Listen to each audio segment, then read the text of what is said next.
How to change canvas size in Picsart. Need to adjust your workspace? Here's how to change the canvas size in Picsart.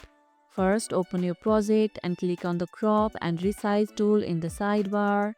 Enter the new width and height manually or choose from preset sizes. You can adjust the aspect ratio if needed or lock it to keep proportions intact. Preview how the canvas will change and then click apply to resize your workspace. This helps you fit your design perfectly for different platforms or print sizes. Have you had to resize the canvas for a tricky project? Share your experience in the comments below. Resize before adding elements to avoid distortion later on. And that's how you can change canvas size in Picsart.